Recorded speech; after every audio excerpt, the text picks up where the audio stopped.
Good morning. आज का हमारा टॉपिक है अभाज्य गुणनखंड। अभाज्य गुणनखंड जानने से पहले हमें अभाज्य संख्याओं के बारे में पता होना चाहिए। तो अभाज्य संख्याएं, अभाज्य संख्याएं क्या होती हैं? अभाज्य संख्याएं ऐसी संख्याएं होती हैं जिनमें अपने और एक के अलावा किसी और का भाग ना जाए। ठीक है, जैसे कि क्या हो सकती हैं? दो, सबसे छोटी अभाज्य संख्या होती है दो। ठीक है ना, तीन, फिर पाँच, सात, फिर नौ नहीं हो सकती, आठ भी नहीं हो सकती है क्योंकि उसमें तीन का, नौ में तीन का भाग चला जाता है, आठ में दो का चला जाता है। फिर क्या हो सकती है? ग्यारह, जैसे ग्यारह में ग्यारह का ही जाएगा। फिर तेरह, फिर तेरह के बाद होता है चौदह नहीं होता, पंद्रह नहीं होता, सोलह नहीं होता, सत्रह, उन्नीस, उन्नीस के बाद होता है उन्नीस, बीस, इक्कीस, बाईस, तेईस होता है। फिर उसके बाद तेईस के बाद चौबीस, पच्चीस, छब्बीस, सत्ताईस, अट्ठाईस, उनतीस होता है। फिर इकतीस होता है, इकतीस, फिर पैंतीस, पैंतीस, फिर इतना ही याद कर लीजिए बस, ये डॉट डॉट डॉट इस तरीके से ये सारी संख्याएं अभाज्य संख्या है। क्योंकि आप इन संख्याओं को देखोगे, इनमें सिर्फ अपना भाग जाता है। एक तो जैसे पाँच में पाँच का ही जाएगा या एक का जाएगा, तो अभाज्य संख्या कहलाती है। इंग्लिश में इन्हें कहते हैं को प्राइम नंबर, प्राइम नंबर्स। ठीक है ना, इंग्लिश में इन्हें कहते हैं को प्राइम नंबर्स। अभाज्य संख्याएं जानना जरूरी है। अब अभाज्य गुणनखंड क्या होता है? देखिए, अभाज्य गुणनखंड का मतलब होता है कि कोई भी संख्या है उनके गुणनखंड करने। गुणनखंड माने उनके ऐसे टुकड़े जो गुणा के रूप में लिख सकते हैं। जैसे हमारे पास 12 है, तो 12 को अगर उदाहरण देखें, एक उदाहरण देखें, और 12 है, 12 को हम क्या लिख सकते हैं? 12 को हम लिख सकते हैं 4 गुणा 3 लिख सकते हैं। लेकिन 4 जो है ये एक, 3 एक अभाज्य संख्या है, अभाज्य संख्या जो संख्या, और 4 अभाज्य नहीं है तो ये भाज्य संख्या है। भाज्य मतलब जिसमें किसी और का भी भाग चला जाता है, तो ये भाज्य संख्या है। तो 12 का गुणनखंड ये तो है, लेकिन ये कैसा गुणनखंड है? ये अभाज्य गुणनखंड नहीं है। तो अभाज्य गुणनखंड करने के लिए हमें क्या करना पड़ेगा? हमें 12 को इस भाज्य गुणनखंड के भी और टुकड़े करने पड़ेंगे। 4 के हम क्या टुकड़े कर सकते हैं? 2 गुणा 2 गुणा 3। अब देखो, ये तीनों ही संख्या कैसी संख्या है? अभाज्य संख्या है। अगर ये तीनों ही संख्या अभाज्य संख्या है, इसका मतलब 12 के ये अभाज्य गुणनखंड हैं। ठीक है, तो इसी तरीके से हमें अभाज्य गुणनखंड निकालना है। इसका एक, जैसे कि एक उदाहरण ले लेते हैं हम, एक उदाहरण देखते हैं किसका? अभाज्य गुणनखंड का। अभाज्य गुणनखंड, अभाज्य गुणनखंड का एक उदाहरण देखते हैं। हाँ, एक क्वेश्चन है हमारे पास, जैसे कि 210 का अभाज्य गुणनखंड ज्ञात करो। तो 210 का अगर अभाज्य गुणनखंड आपको निकालना है, अभाज्य गुणनखंड मतलब ऐसा गुणनखंड जिसमें सारी संख्याएं जो होंगी, जो गुणनखंड के फॉर्म में होंगी, वो अभाज्य संख्या होंगी, जैसे कि हमने इस उदाहरण में देखा था। ठीक है ना, तो हम 210 को ऐसा लिखेंगे, लाइन खींचेंगे। अब ऐसी संख्या ढूंढेंगे जिससे इसमें भाग चला जाए, और वो होनी चाहिए अभाज्य संख्या। और अभाज्य संख्याएं हमारे पास कुछ अभाज्य संख्या हमने यहाँ तक 31 तक हमने यहाँ लिखी है। इन्हीं में से हम सेलेक्ट करेंगे। पहले जैसे दो देखा हमने, दो से इसमें भाग चला जाएगा, चला जाएगा। देखो, दो का अभी डिविजिबिलिटी रूल भी आपको बताता हूँ, इससे इसके बाद आपको विभाजिता बताऊंगा कि किससे किस पे भाग जा सकता है। पर देखेंगे दो का इसमें भाग चला जाएगा। पहले दो का पहाड़ा दो में बोलेंगे, दो एकम दो। ठीक है, कुछ बचा नहीं, दो में से दो गया, जीरो बचा। अब एक में देंगे, एक में भाग नहीं जाता है। एक में जब भाग दो का नहीं जाएगा तो अगली संख्या लेनी होगी, लेकिन अगली संख्या लेने के लिए हमें यहाँ शून्य लगाना पड़ेगा। ये भाग भाग अगर आप भाग कर कर देखेंगे तो आपको समझ में आ जाएगा कि, ठीक है ना। फिर आप 10 को लेंगे तो दो का पहाड़ा, इसमें दो पंजे 10। यहाँ बहुत बड़ी गलती होती है, यहाँ सब लोग गलती करते हैं। क्या करते हैं? दो एकम दो करते हैं, एक में नहीं जाता, 10 लेते हैं, दो पंजे 10, 15 कर लिख देते हैं, गड़बड़ हो जाएगा, है ना।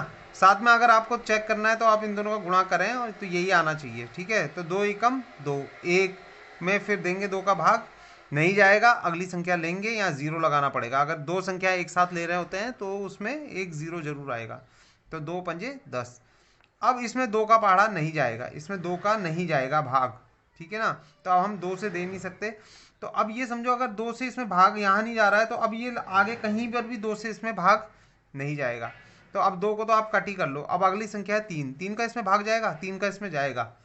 आप 3 से देंगे, 3 का पाड़ा 10 में बोलेंगे, 3 तियां 9, एक बचा वो इसके आगे आएगा 15 हो जाएगा, 3 पंजे 15, ठीक है ना। अब क्या 3 का जाएगा इसमें, इसमें 3 का भाग नहीं जाएगा, है ना। तो 3 का नहीं जाएगा तो आगे भी अब 3 का कभी जाएगा नहीं। तो 2 और 3 कैंसिल हो गए। अब अगला देखते हैं 5, 5 का जा सकता, तो 5 से देंगे, 5 सते 35, ठीक है, 5 सते 35 हो गया। अब बचा यहाँ पर 7, 7 तो खुद ही एक अभाज्य संख्या, तो 7 पे 7 का ही जाएगा, 7 एकम 7।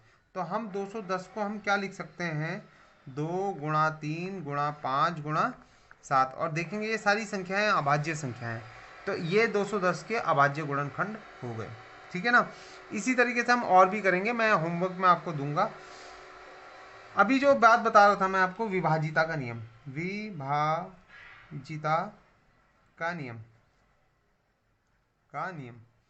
विभाजिता का नियम तो वैसे तो सभी संख्याओं के लिए विभाजिता का नियम है, लेकिन मैं आपको सिर्फ 2 या 3 बता रहा हूँ आपको, ठीक है। 3 संख्याओं का 2, देखो 2 से किन संख्याओं में भाग जाएगा, जिनका इकाई का अंक क्या होगा, इकाई का अंक देखना पड़ेगा, 0 हो, 2 हो, 4 हो, 6 हो, 8 हो, तो वो उसमें 2 का भाग जाता है। यहाँ देखो, यहाँ 2 का भाग गया था ना, क्योंकि इसके यहाँ इकाई का अंक क्या है, 0 है, तो इकाई का अंक 0 होने के कारण इसमें 2 का भाग जाएगा। फिर देखते हैं 3 का, 3 में क्या करते हैं, संख्याओं का योग करते हैं, संख्याओं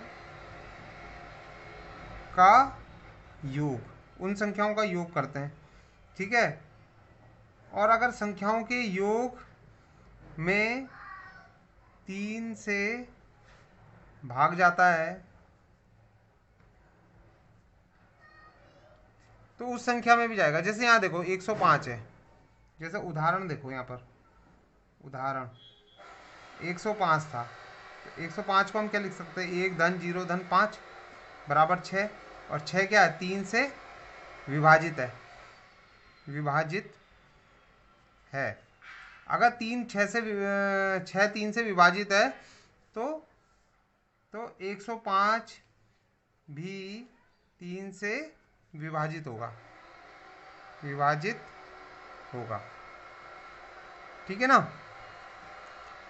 तो ये हो गया। अब है एक 5 जिनके इकाई का अंक देखना है, इकाई का अंक में अगर क्या हो, 0 और 5 हो, तो उसमें 5 का चल, जैसे यहाँ देखो ये 35 था, 35 में यहाँ 5 था ना लास्ट में इकाई का अंक, तो 5 का भाग चला गया इसमें, इसमें भी जा सकता था 5 का, पर पहले हम सबसे छोटी संख्या से स्टार्ट करते हैं, इसलिए मैंने यहाँ 2 लिखा। आप 5 से भी स्टार्ट करते तो कोई दिक्कत नहीं थी, ठीक है ना। तो ये हो गया, ये विभाजिता का नियम, इतना ये हो गया। तो आप कॉपी में लिखेंगे, आप कॉपी में ये पूरा उतारेंगे। अब मैं होमवर्क दे रहा हूँ आपको, तो होमवर्क है, जो आपका होमवर्क है, प्रश्न है, निम्नलिखित संख्याओं का अभाज्य गुणनखंड ज्ञात कीजिए, गुणनखंड ज्ञात कीजिए, ठीक है। तो नंबर 1 है, मैं आपको लिखकर अभी भेज रहा हूँ। देखिए होमवर्क में क्वेश्चन है, निम्नलिखित संख्याओं के अभाज्य गुणनखंड ज्ञात कीजिए, ठीक है ना। 39, 39, 20, 26, 69, 53, 57, 242, 451, 247, 160, 309, 126, ये तो आपको करना है कॉपी में, ठीक है ना। और इसके अलावा क्या है, मैं 2 वर्कशीट कह रहा हूँ, 2 वर्कशीट दे रहा हूँ, आप क्या करना है, उसको भी कॉपी में ही करना है। वर्कशीट नंबर 1 डालना है, वर्कशीट नंबर 2 डालकर आपको वो करना है। मैं इसके साथ ही, इस वीडियो के साथ उसको आपको लिंक कर रहा हूँ, ठीक है ना। तो थैंक यू आज की क्लास के लिए। अगला नेक्स्ट क्लास अगले नेक्स्ट मंडे को मैं आपका लूँगा, ठीक है ना। Thank you very much.